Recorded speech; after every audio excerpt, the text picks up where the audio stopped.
What's going on, you guys? Today, we are finally going to be working on my 1958 GMC Napco 4x4. Now, some of you are catching the fact that that's a Chevrolet front end. My dad put it on when he was a kid. I believe he's had this truck. He got this truck back when he was like, I want to say, between the ages of 18 and 20. That's what I've gathered. So I think that's about the time that he got it. He also gave me this truck, officially gave me this truck, probably around that same age bracket. I was probably between 19, 21. He always told me when I was a kid that it would be my truck, but it was official. I took possession of it, brought it to my house, so he was no longer storing it. That's when I finally considered the truck mine. But around that same time as well, gave me this engine for the truck, and it is a 327. So good running little engine. It hasn't ran, or the last time it ran, I want to say roughly between 2.5 and 3 years ago. You can scroll back on the videos I have and see that I have fired it up since I've had this channel. It was, I think I installed the leveling kit on my son's Ranger and I goofed around with this. I got it fired up for a couple minutes. I haven't fired it up since. The last time this truck has moved under its own power was shortly before I moved here to Arkansas. And that was just around the block. I fired it up and got it moving under its own power, just in case my truck broke down, because this thing was flat-towed from California to here. Matter of fact, it was flat-towed using that tow bar right there. That is a Harbor Freight tow bar that I hooked to the front of this truck. Here, I'll show you.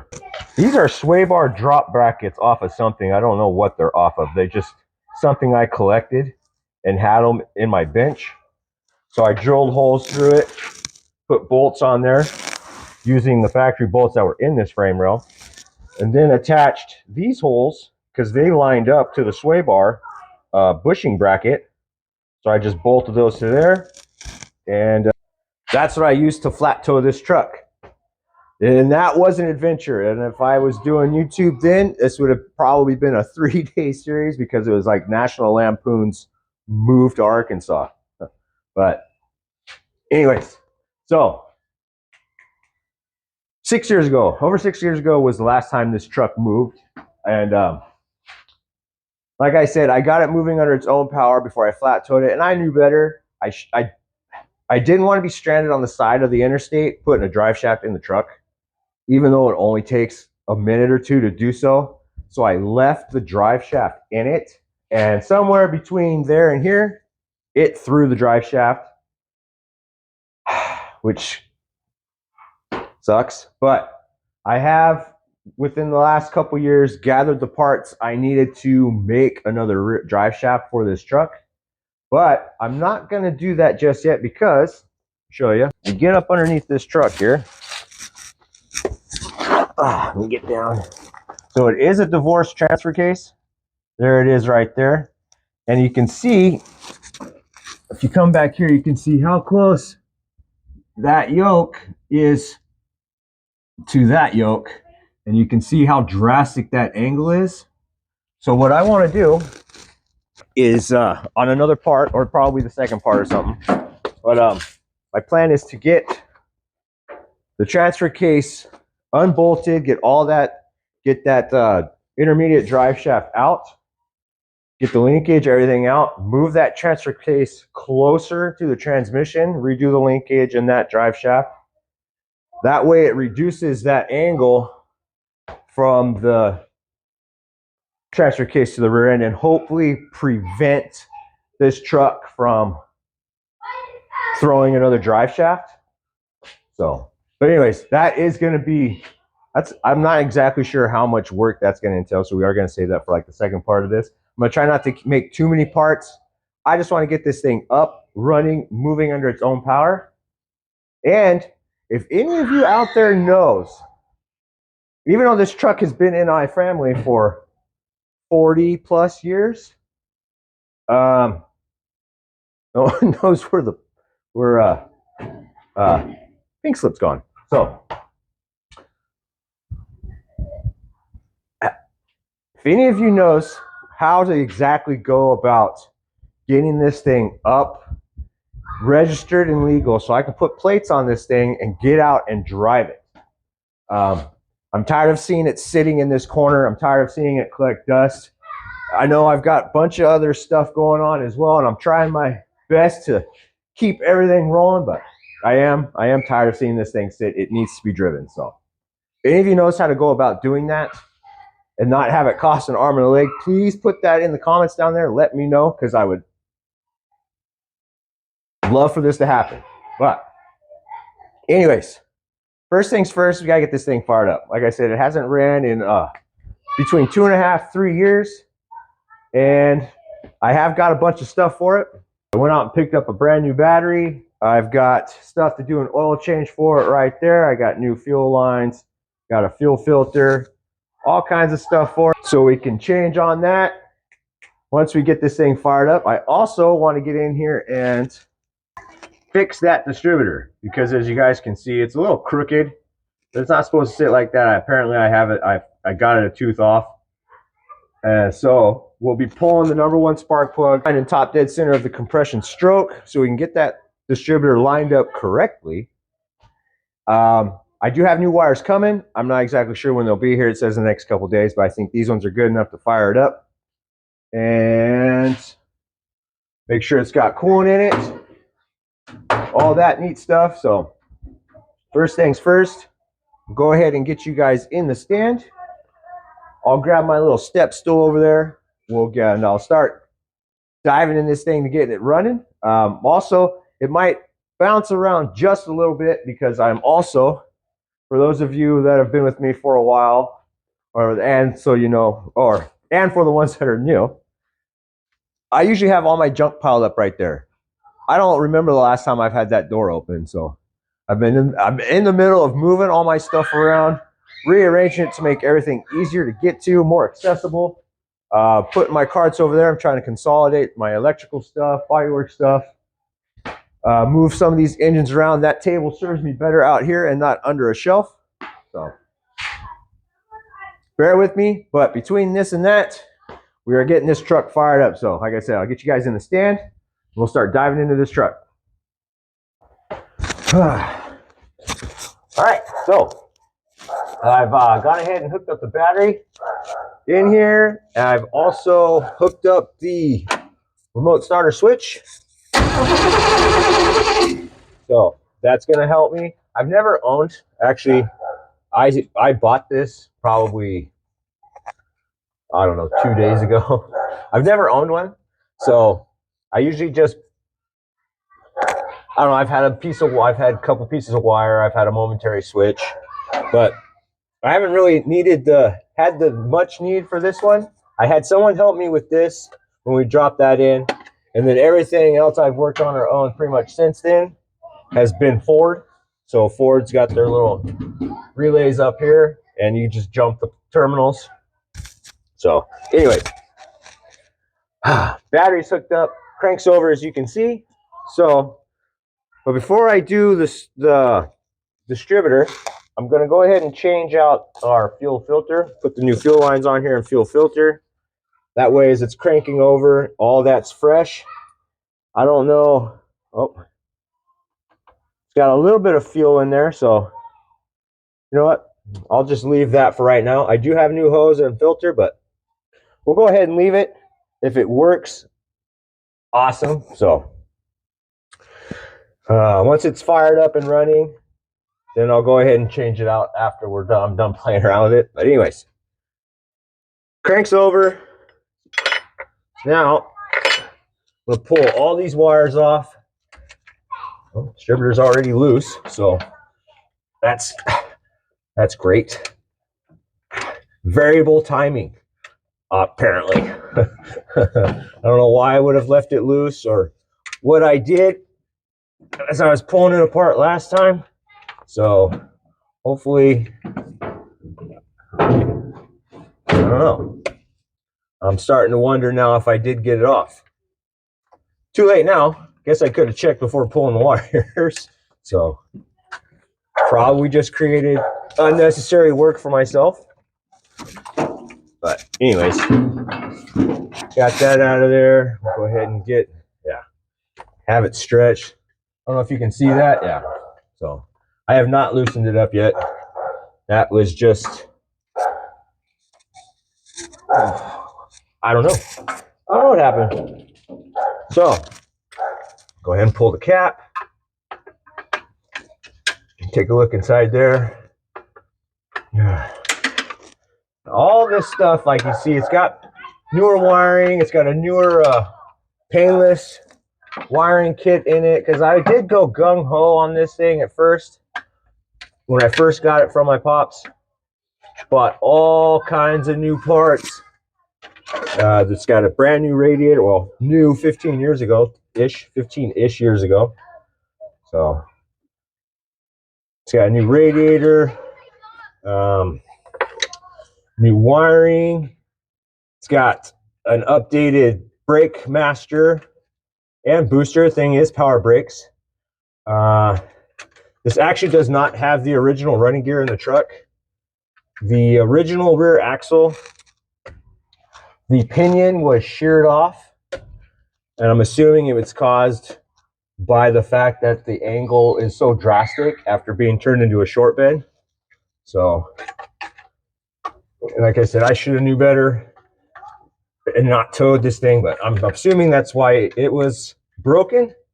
So when I got the truck, I bought a 1974 K20 off a friend of mine. It had been sitting in his backyard for many, many years. They had it buried, but the axles were still good. So I bought that from him to do and put those axles in this truck, front and rear. And if I remember, while we're going through everything else, I may, maybe this video or the next video, I'll have to show you guys, because it still has like the kind of factory front setup, but it's got power steering now. So I'll try to remember to go show you guys all that stuff. But anyways, distributor cap's off, rotor looks good. Oh yeah, I don't know if you guys can see in there, but she does not, there isn't very much run time on this thing at all. Everything still looks really, really good. I was getting kind of concerned because that Mustang of mine, it'll clog up or it gets the buildup and stuff. And I'm assuming that has to do a lot with the moisture in the air, the humidity out here. So, but anyways, that looks good. Our distributor is loose already, so cool. Whoops. Go ahead and keep that right there. Get this front spark plug out of the hole. And I have these shorty plugs in it. And that's because I had a problem. I think I'm looking at some of these wires now and I'm remembering why they're different. Because I burned a couple of them up. Because I had the long plugs in it and it put the boots, spark plug boots, too close to the, too close to the header. These are eBay style headers. I don't know. I think they're like 70 bucks or something like that when I bought them. Like I said, I put this engine in this truck and all that. I had to have been 23, 24 years old the very first time I fired this truck up. So, but here's our plug.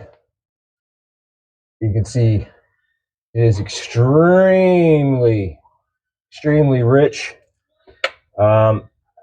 Actually looks like there's oil on it too. So it's probably rings. If I do remember correctly, this thing does smoke a little bit. And I think the umbrella seals in these heads are bad. I never checked them personally, and this motor's been sitting for a really long time before I got it. So something I'll definitely have to look into. But anyways, plugs out. I'll have to remember to get new plugs. Maybe figure out a different header setup, redo the exhaust on this, but they're eBay style headers. One of their universal 2.5 inch tubing kits, exhaust tubing kits, into a set of eBay single chamber race mufflers. So I remember this thing is kind of obnoxious. It's a little loud, so I might have to do something about cleaning that up, especially if I plan on driving it as much as I want. But anyways, plug is out. Grab our little starter switch here, and then basically just going to crank it over till it blows my finger out of the hole. So,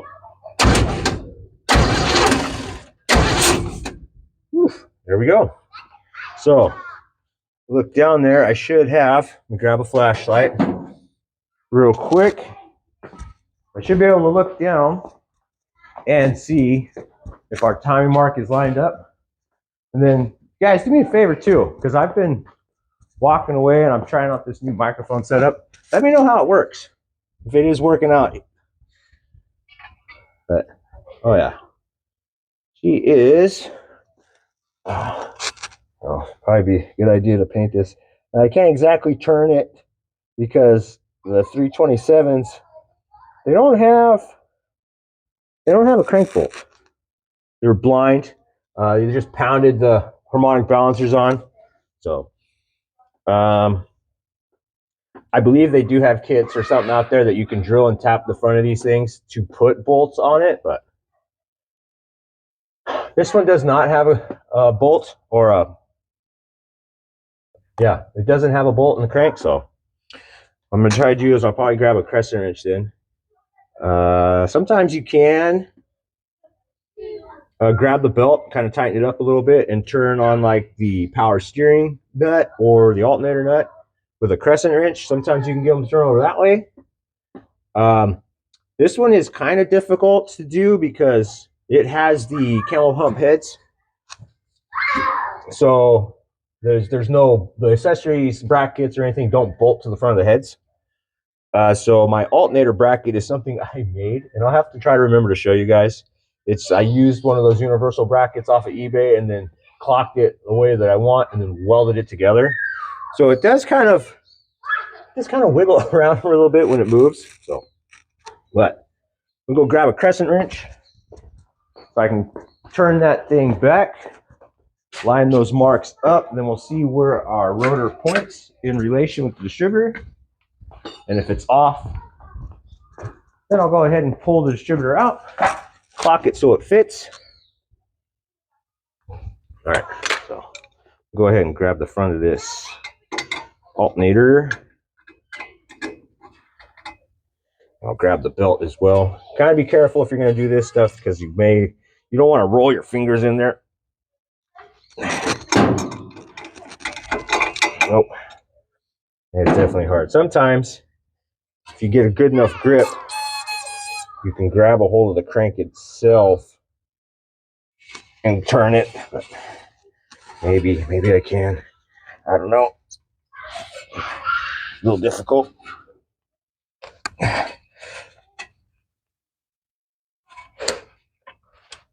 Oh, nope. I cut my fingers. So let's try it again. Maybe see if I can bump it, get it closer. My light on it there. So.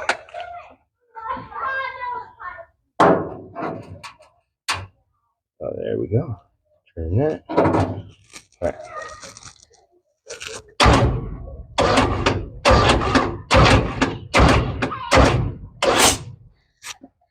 Oh yeah.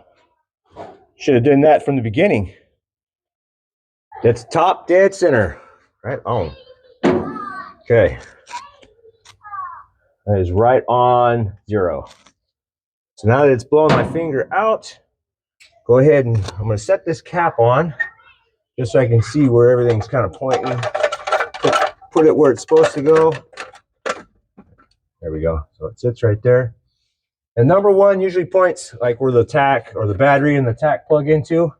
The one on this side towards the front of the truck, that's usually number 1. So that's where we're going. That's what I'm shooting for. And nope, I am 1 tooth off, which is why I did what I did. All right, so go ahead, pull this 9/16 out of the distributor, hold down. Go ahead and lift it. Turn it back 1 tooth.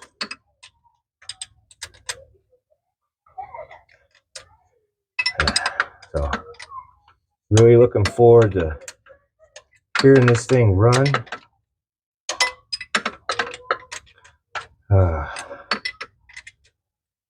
It's been a while. I'm actually looking forward to drive it, even if I just got to drive it around the block like I did a few years ago, 6 years ago.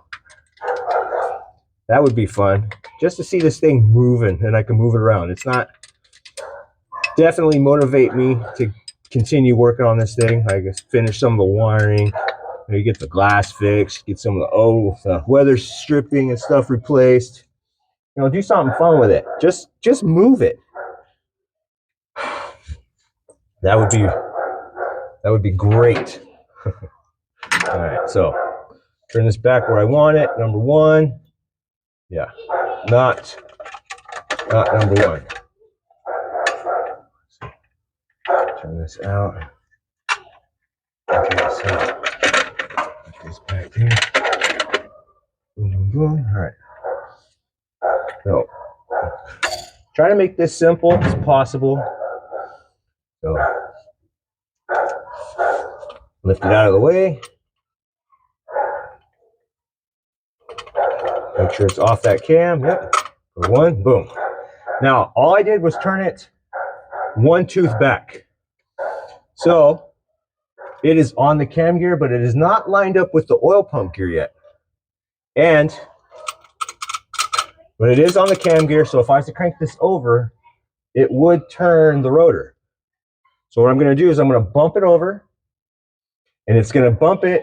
I'm going to have a little bit of down pressure on it, so when it finally lines back up with the oil pump, it'll drop all the way down where it's supposed to. And then I'll go ahead and bring it back up on top of the center of the compression stroke to verify that it's where I want. Now you can go about doing this other way, so you can pull the distributor all the way out. You can get a screwdriver down there, you can turn it, all that other stuff. There's nothing wrong with any of that. I just find this simpler. So put the rotor where you want, bump the engine over till it drops all the way down on top of that oil pump shaft, and then just verify. So that's what I'm going to do. I've got it turned where I want it, a little bit of downforce, and she dropped. So now I'll go ahead and bump it around and verify. Right there. Where's my flashlight? We'll double check that. Yep. Wow, that was so much easier than the first time I did it. Okay, so that's where I want. Go ahead and put that there. I'm gonna drop this guy back on where it goes. And oh, obviously I had it 2 teeth off. It's definitely closer. So, and that's why you verify. So go ahead and pull it off. Turn it one more tooth back.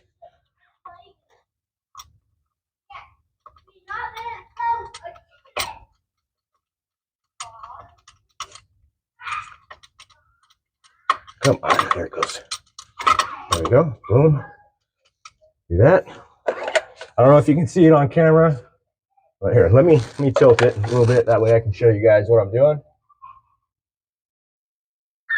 Okay, so a little bit of downforce, you probably see it drop. Oh, there you go, you heard it. So there we go. Boom.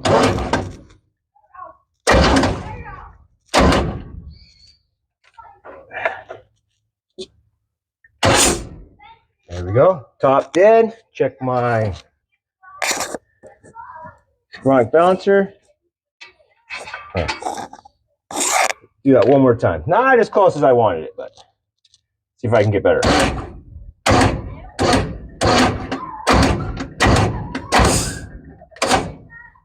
Boom, boom, boom. Ah, darn it.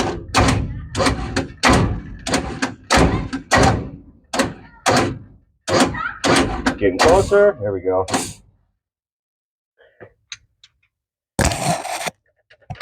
Whoop. Good enough. So now that we got that line back up, go ahead and verify like I said. We'll drop this cap back on where it goes. So you guys can see that this little guy here is pointing straight towards the driver's side fender.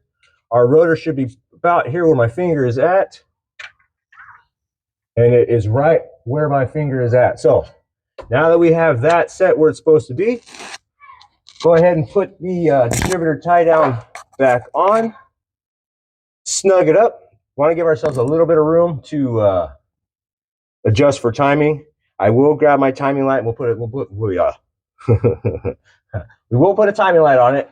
So I know somebody out there, they booked me once before, you know, turning it by ear, but some people get mad about that. You know, whatever works. If you want accurate timing, put a timing light on it. We'll probably put this thing somewhere around 30, 32, 28, 40. Just kidding. But probably in at least the 30s for the time being. I'm not exactly sure where this thing wants to be, but I think that's a good place to start. Probably, well, I guess it depends on what the distributor's doing. So, but I know growing up, base timing, they've always seemed to be around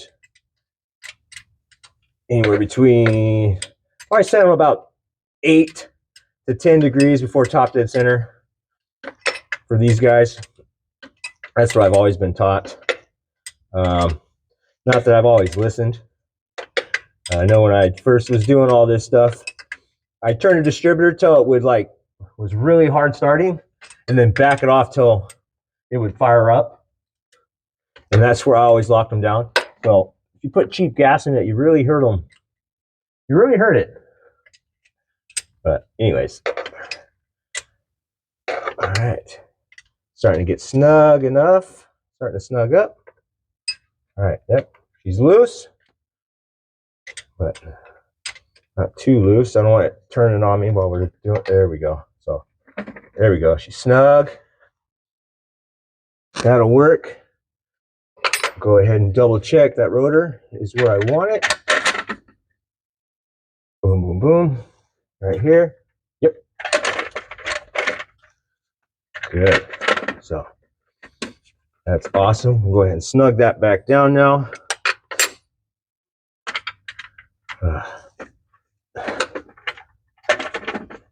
Oh. All right. Starting to get exciting. Haven't heard this thing run in a while. All right. Get all these guys back up. I love HEI distributors. One of the first things I would upgrade to. They're just extremely simple. You got the one plug that basically plugs back into itself. The distributor gets its ground from the engine. Of course, you want to have a good engine ground. So, yeah, if your vehicles have a hard time starting, make sure you got a good engine ground, engine frame, body to frame, body to engine. Make sure everything's properly grounded. But these things usually fire right up. The very first thing one of my first hot rods was a 69 Cougar, the 351 Windsor. I love them. And my very first distributor, high performance distributor, which I thought was high performance back then, was dual points. You ever try adjusting one of those? Not fun. Not fun. Matter of fact, I think I gave up and just pulled one of the points out and ran off a single set. I could never get it to run right on dual points. So, not fun. All right. Distributor snug back up. This is 1. Our firing order is 18436572. Now make sure make sure. If you're not sure which one number 1 is on the Chevrolets, or any engine for that matter, is it's always the one that's farther forward. And then you see, because it being in a V, so let me get you up here a little bit. Starting to hurt my back, tilting down. But number 1 piston, number 1 is almost always the head that's farther forward. Chevrolet is 1, 3, 5, 7, and then passenger side is 2, 4, 6, 8. So, anyways, we'll go ahead and get that spark plug whatever I did with it, it's around here somewhere. Probably dropped. Oh, there it is. All right, so we'll get that put back in the hole. I have done that before. Get ahead of myself. Forget to put the plug back in, fire these things up.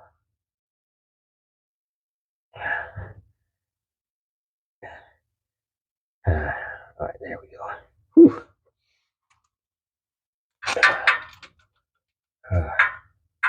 What's your guys' favorite truck, right? Or vehicle, or engines? Or you know what, better yet, if you guys out there have rebuilt an engine, let me know your very first engine that you ever rebuilt. Doesn't matter. Be a lawnmower, weed whacker. What got you into it, right? What made you want to go, yeah, this is fun? Because it can be.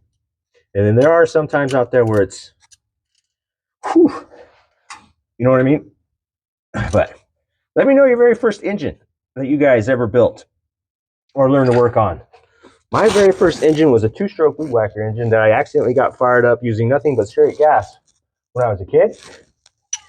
And that only lasted, well, about a minute. And that's when I learned 2 strokes, needle oil in the gas. So I learned my lesson, never did that again. My very first big engine build was a 351 Windsor, and that was in my 69 Mercury Cougar. That lasted for about 3 months as well, because I used 2 engines to do it. I was broke, spent all my money on a really big camshaft for really small heads. So, anyways, firing order 18436572. All right, so 1 is right here. So these are not going to be pretty. These are just here to fire it up. Like I said, I do have another set of wires coming. All right, so 8 right here. And if you're wondering, Chevrolet is clockwise on the rotor, so it goes clockwise. And if you're ever not sure or whatever, and the easiest way to find out too, especially if you have vacuum advance, is follow a path. Like start from the beginning of your vacuum advance, you follow it in, and it'll tell you that's which way it wants to go. Because advancing, it pulls the little weight down there, or the weight's counter. It'll pull that shaft counterclockwise to advance it in the curve. So anyway, Chevrolet, distributors in the back, clockwise. All right, so we got 1, 8, 4, 3. 3, where are you at? Okay, 3, 6. There's that other yellow plug. 6. There we go. 5. Right here. There we go. Cool deal. And then 2 is over here. And all right. So that is all plugged in. Get some tools out of here. Going to turn the key on because the key does work in this thing. And if it fires up, then we'll jump out of it. I'll disconnect my remote starter switch there because it is kind of against this header setup. I don't want it burning. So we're going to crank it over. I'm going to put some fuel down the vent real quick. That way we're not having to sit there and crank it over and over and over and over.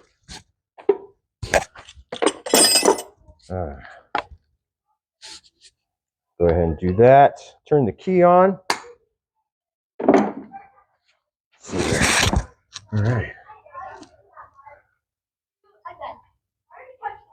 Hopefully the needles and seats work. I may be, oh yeah, causing a mess. Already causing a mess. Not gonna have to pour anything down the Venturis. Oh. Oh wait. Wow. Whoa. We got squirters. Squirters are working. It isn't cranking it over that long. but it has fuel in the filter, and it didn't when we started. Cool. So, like I said, maybe, hopefully this needle and seat isn't locked up, or the floats still work. I haven't tried any of that yet. It should fire up if I did my whole distributor thing correctly. So, we got gas in the carburetor. Go ahead and reach inside this thing. Should be more prepared. Got everything scattered. All right. Okay. Whew. First time this door's been open in quite some time. All right. Key is on. Ugh. Make sure they got no wires hanging down. Everything looks clear. I would check if it was out to see if it's out of gear, but it has no drive shaft. But all right. Whew. See it? Let's see what happens. All right. Well, apparently I got my distributor pretty close. So go ahead and advance it just a little.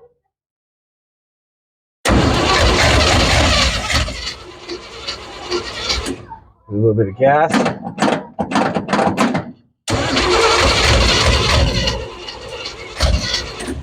All right, so I hear something. I wonder. Oh, maybe it's jumping right there. These are cheap wires, so. What does this one do? Uh-huh. One.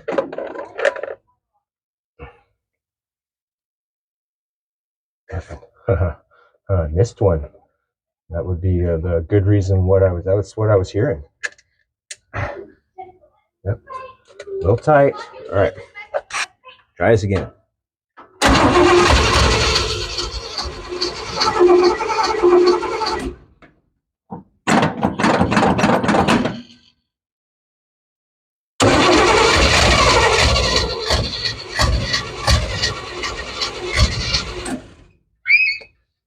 Getting there. Getting close.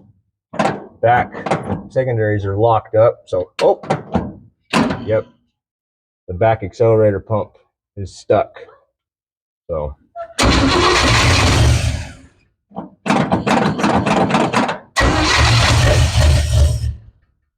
Wanting to turn that up just a little.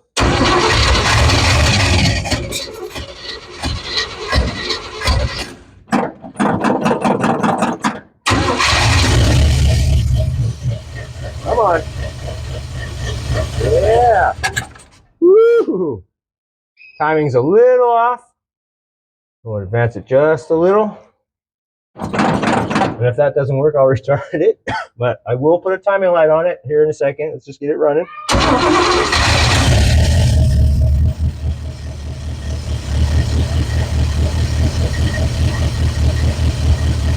Wow. We're going to see that I had it running because there is no bounce noise. So that's good. Go ahead and shut this off.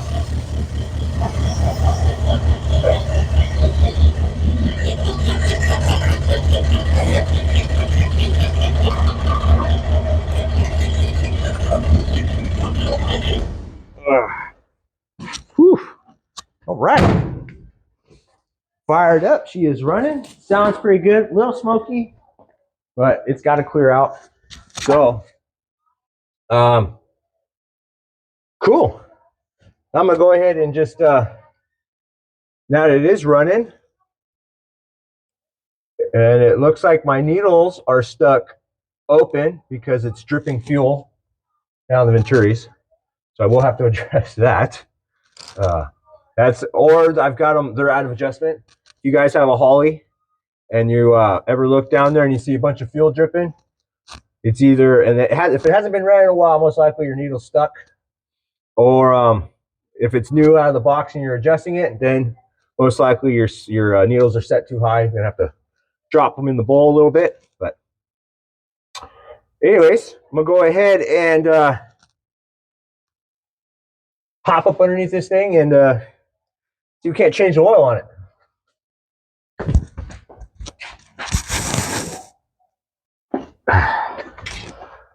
Good morning.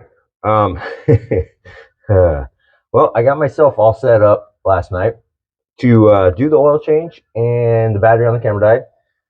Which is probably a good thing, because as I was plugging it in, I realized something, that I should probably address the fuel dripping down the carburetor first before I do an oil change, because if I can't fix it, or it's not an easy fix, then I'm dripping fresh fuel down the intake, which is going to go past the rings into the oil.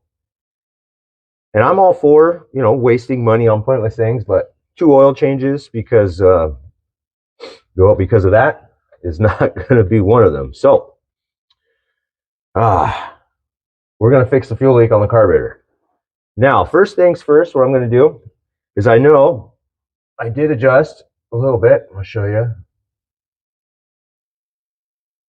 You can take your wrench, 5/16. I'll use one of these, the adjustable hammer, what everybody calls it. Loosen it up, and you can take it and turn your screw. Loosen your screw up, and then you can hold it and turn the nut in. So you can see I have no more adjustment down. So my float is all, or my needle's all the way down. So it's probably, I'll go ahead and just pull the needle out. Goes over there. Yeah, it's all the way down. So either I have a bad needle, which we're going to change. I have a new one right here. We're going to go ahead and change that out just in case. Then I'll test on it again. If it continues to leak, then we're going to have to pull the float bowl off here. Oops. And see if there's any junk inside. So now this carburetor I did buy quite some years ago, but it doesn't have a whole lot of miles on it, or a whole lot of runtime.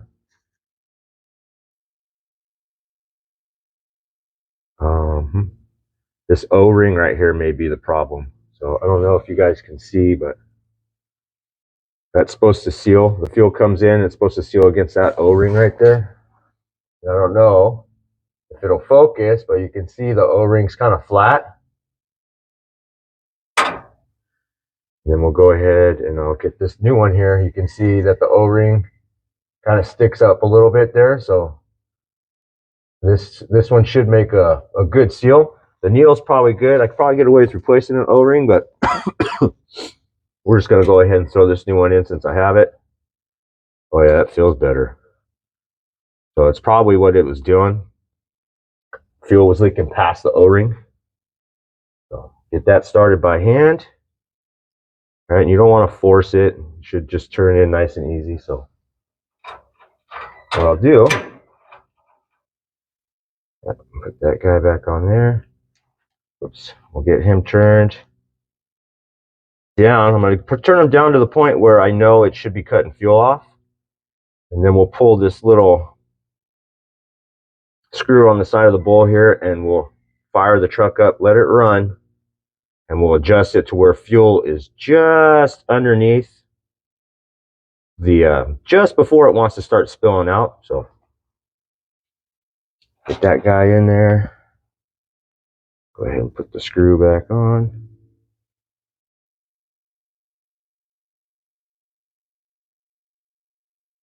Now I did get a full rebuild kit, but like I said, this carburetor does not have a whole lot of hours on it, so it's probably okay. Plus I have another project coming up too, so if I can split the difference, I will. Save a little bit of money. Okay, so that guy's in. Let's go ahead and just snug it a little bit. That way fuel doesn't spill out the top here. There you go. And they don't have to be super tight, just snug. So that's good, that's good. Now, go ahead and get you guys moved over to the other side. That way, if this thing works, we'll go ahead and show you what happens or how to adjust it. So, all right, got you flipped over to the other side. So here is our float level right here, and we're going to adjust the needle here. So fuel just comes out of the threads here. Some people can do it with it running. It's just like it takes patience, because every time you back this nut off to lift the needle in the bowl, it creates a gap. So you have to kind of counteract that with turning the screw in. And then when you go the other way, you tighten it up, it tightens this up. So you have to back the screw off to allow the needle. So it takes a little bit of patience to do it, but I'm going to go ahead and fire this thing up. We'll pull the screw. I'll try to adjust this while it's running. And then that should be adjusted. So I guess, yeah, let's fire it up. Oof. Again, you guys, let me know how this mic is working out. If it's too loud, sometimes it might, it's new for me, but I just want to make sure everyone can hear me. So, all right, fire it up. Oh, looks like timing's a little advanced. No big deal. We'll adjust that. We'll get time on that. Go ahead and pull this screw out. Put our fuel level back.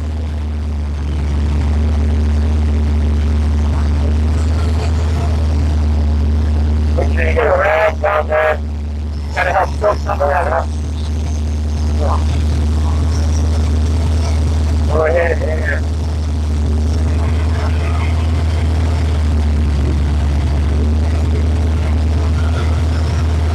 well, I've already actually got it kind of filling out. So I'm going to turn it down to tighten that up.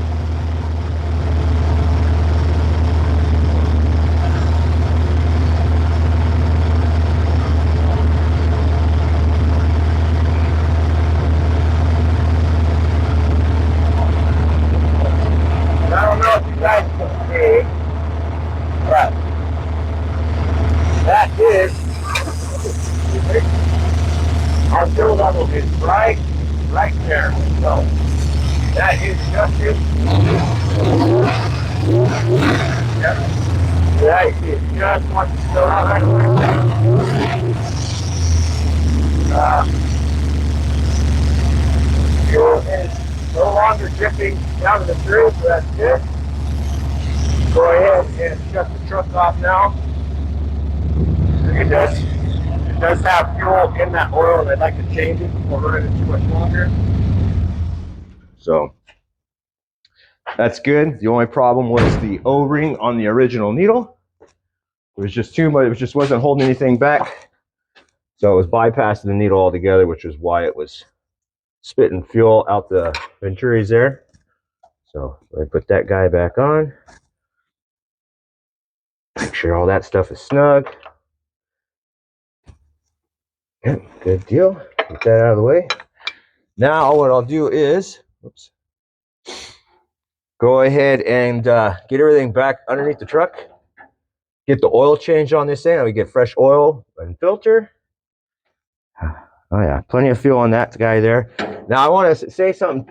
This is the original fuel from a couple years ago. I bought fuel to put in it, and I have not put any in it yet. So that's the neat thing about having ethanol free out here. It tends to last much longer.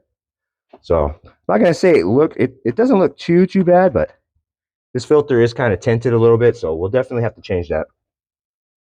But for right now, she is running. So get underneath this truck and change the oil.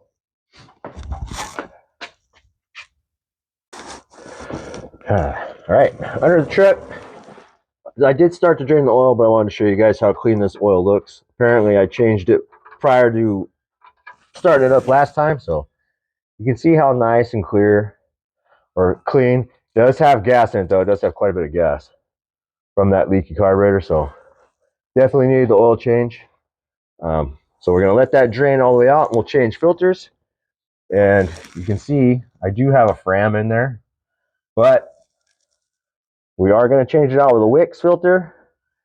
And well, I have been just ridiculed in the past for using a Fram filter. Uh, so, and recently I have watched a video of, was it, I think Engine Masters is what it was, where they did a bunch of tests against filters. Wix and K&N, I believe, came out on top. Fram was not, I guess, didn't do too well. So, but I was a kid growing up, that's what we used. We used Fram. Now, some of you out there may remember their commercial, right? Their slogan was kind of pay a little more now and save a lot more later. So, but obviously, or apparently, technology has come a long way since then. So, we are changing it out to a Wix. And when you guys change out your filters, and I know some of you out there are going, yes, I know, check, right? But I even at work, I still see people who don't check to make sure they got the O-ring off and just create a heck of a mess. So it only takes a second, right? Pull the old one off.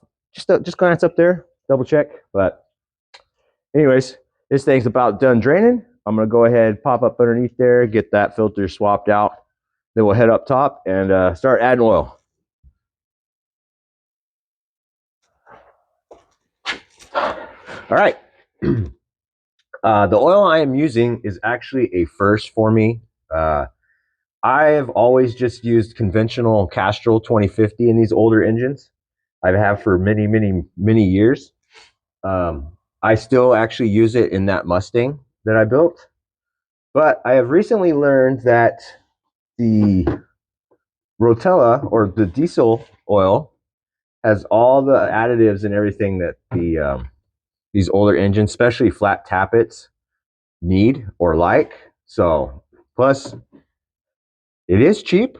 I think this was like $17 at Walmart, if I remember correctly. So it's a win-win. If it has everything these older engines, these flat tappet cams like, plus it's cheap, then we're going to use it. I also use, which is one thing I've used all the time, is this Lucas oil stabilizer. And I have used that ever since I started doing my own, or ever since I started doing oil changes, my first oil change, basically. I remember going into the auto parts store and seeing that little display on the counter and playing with it and just watching that stuff stick to everything. And it really didn't seem to matter what time of day you went in there, whether there was somebody in front of you at night, morning. It was that stuff was always stuck to those gears, so I have always used it. But like I said, the Rotella T4 is the first for me, so we're gonna give it a shot. Wow. Plus, these Lucas oil bottles work great. I mean, you open it up, you put it in there, you let it drain, kind of clean up your pull your pan, everything out while you're doing all that. Is about when this stuff is almost completely draining. Cut the bottom off it. Right now, you got a funnel. Works really good. Go ahead and get this thing topped off. And if you're wondering where I learned it from, right, that's like a lot of you guys out there. Um, I do when I go to work and I have downtime at night or whatever. I watch YouTube, and I actually learned this from a fella that a lot of you guys may not or may watch, or you may not. You know, I really enjoy his content. It's Vice Script Garage, so I learned that. Something I didn't know, and it's neat. I like to try to figure out and learn something new or refresh my mind every day. So I'm constantly watching, constantly learning. I'm trying to figure things out too. So, but good stuff. So, all right. Check the level, and it really, really motivated me to get this thing up and going. All right, this is a neat old truck. How many Napcos do you guys see out on the road? Granted, this isn't 100% Napco anymore. It has had some modifications. I did have the original axles for this truck, but throughout me moving and changing jobs and storage problems, those axles were actually stolen. So unfortunately, I was unable to hold on to those, which sucks because I would have really liked to have one day try to put those back in this truck, or at least give whichever one of my kids or ends up with this truck a chance to put it back to original if that's something they wanted to do. So, but thing actually seems to be holding a lot more than I thought. Must be a deeper pan on this. I don't quite remember. I didn't build this engine. This engine was built already, so.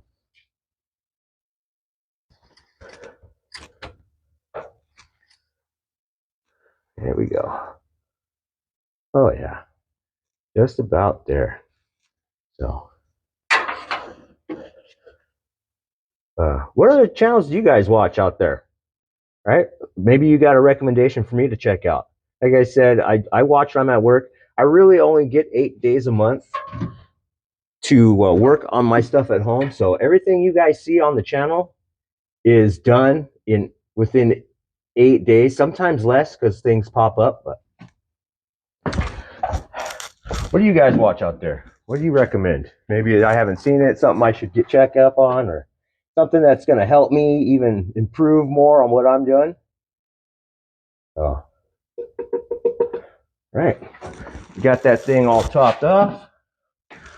Go ahead and fire this thing up. As you can see here on the fender, I do have my timing light here, so we're going to get that hooked up too. I am going to leave this breather off because I do not have an oil gauge hooked up to this thing. So I'm just going to grab my flashlight as it's running, look in there and make sure there's oil squirting out of the push rods. If there is, then we do have oil pressure. I mean, you would think that at this point in time, if it didn't have oil pressure, we would know because it would start rattling. But, all right, let's fire this thing up. Let it run for a minute.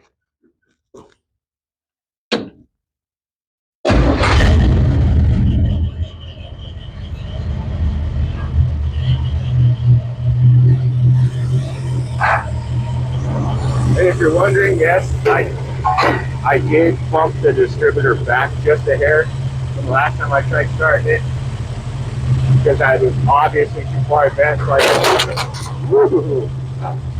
I almost died. That's all right. It's another reason why I use these lighter lights. They don't hurt when they hit you in the head.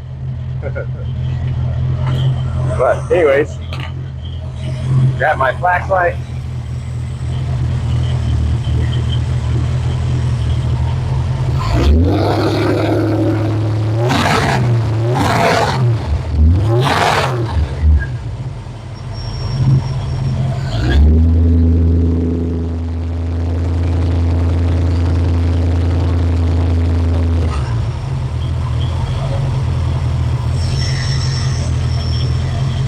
Everything does seem to be okay.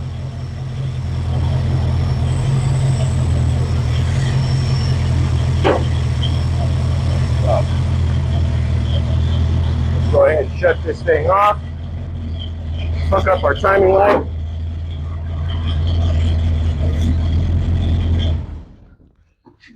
Shut this off. I'm going to hook up our timing light. I think we'll set it to roughly about 10 degrees, between 8 and 10, somewhere in there. And then we'll lock it down. I've got one of these ones here. It says put the little arrow away from the spark plug. So. No, my bad. Don't listen to me. It goes towards the plug. So, number one, get that there. That's positive. Right. Another one of those anti-theft things. My positive and negative battery cables are the same color. It's what I had at the time I put this together many years ago. So I will be changing that here very shortly. All right, got that hooked up. Let's go ahead and fire it back up.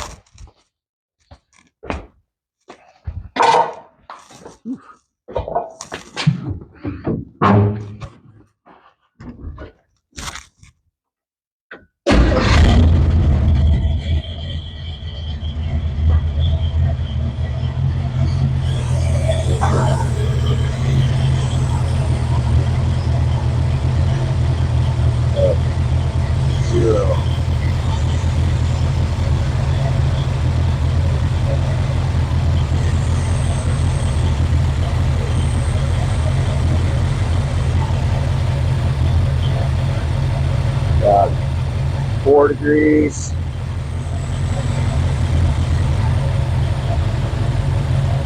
There we go.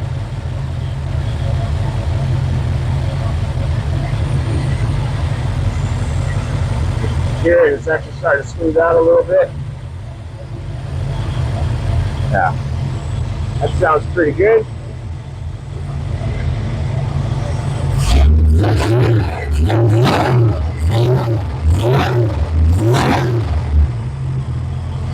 Yeah, I'll shut it off, fire it up, see how it starts. But you can hear it back here. Hopefully the microphone picks it up good.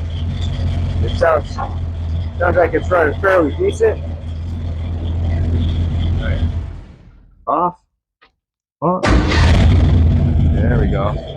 So we'll go ahead and lock that thing down right there. So that's good. I am extremely happy. We got the oil change in this truck. We got the distributor position fixed. Timing set. And we are getting that much closer to. So the next step is to crawl up underneath this truck. Like I said, I want to cut that transfer case out, cut that cross member away from the frame because it is riveted in. It was stationary. And because it's, like I mentioned before, it was turned into a short bed. That whole geometry back there is wrong. I want to try to repair most of that or fix most of that. So we're going to cut all that stuff off. We're going to pull that intermediate drive shaft, get that transfer case moved forward. That way we can fix some of that back there and hopefully prevent it from wanting to throw another drive shaft. And before I forget, I'm going to show you guys what I was talking about earlier, that I kind of converted everything. So for those of you that know these trucks, you know that those are usually a one-piece steering column to the steering box. And the steering box would bolt back there, pretty much about where that shock is. And then it had an arm that went from there to the original axle up front here, and that's what did all the steering. But as you can see here, I have converted that steering column. I cut the bottom off and used a later or a mid-80s column, built that, moved the factory box that was out of that donor truck that I bought, moved it up front, and you can see it has the front axles out of that truck, like I said, front and rear. Also has that front sway bar with all, but the swing shackles are in the factory location of the 59, which didn't cause a problem with how the original steering was set up in these trucks. It actually worked fairly decent. But since I did what I did to the column and put a power steering box in here up front with that swing shackle, when the truck's at a dead stop and you go to turn it, it'll actually pick the driver's side of this truck up about 1.5 inches, 2 inches, because of the way it pushes against this shackle here. So for me to cure that was to keep the sway bar, and I did some online searching, and these are drop sway bar brackets for a, I want to say mid-90s Dodge Ram 2500. You can see how it attaches and then tapers forward. And all I did was slit it, kind of relief cut it in here, bend it over, and then re-weld it back together. And then added this plate to go all the way across this front cross member, so this has something to bolt to. And then attached the factory 74 sway bar, and it pretty much cured that problem. I think it may have lifted 1/8 of an inch, quarter of it, very little. So it pretty much cured that issue. Like I said, but before I did that, it would lift it 2 inches. Driving it around the block, I remember if it was moving, it didn't do it so bad because it had somewhere for the motion or the energy to go. But sitting still, it always picked up that side of the truck. But since I did that, it pretty much cured that issue. There are some little things here and there that do need addressed. There are a bunch of original holes that need to be welded up in the frame rails. I threw this truck together my early 20s. So there is some things I'm looking at that I might want to go through, double check, and just kind of fix. But for the most part, it did pretty good when it did move. So, but anyways, you guys, I'm gonna have to end this one right here. Next video we have on this truck, I should be able to get up underneath. I just got to finish clearing up all this stuff here so I can make room to get in and out. I'm glad I can get this door open, so now I have more options of crawling around this thing. But hope you guys enjoyed the video. It is a tad bit longer. It's one of my longest videos in a while. And so if you made it this far, let me know what you guys think, right? Give me some, do you like it? Do you not like it? Let me know. Right? I encourage comments. I try to answer all the ones I get. So, but if you're one of the few and you've made it this far and you haven't already, hit that subscribe button. Continue to support and help me grow. Give a guy a thumbs up. Ring that bell too, because wouldn't want you guys to miss the upcoming videos of projects and stuff. Stay tuned. I believe the next one I'll do is we'll go over my new project as well, like as if I don't have enough. But anyways, you guys, thanks for hanging out. Thanks for watching. Hope you enjoyed. Let me know what you think, and I'll catch you on the next one.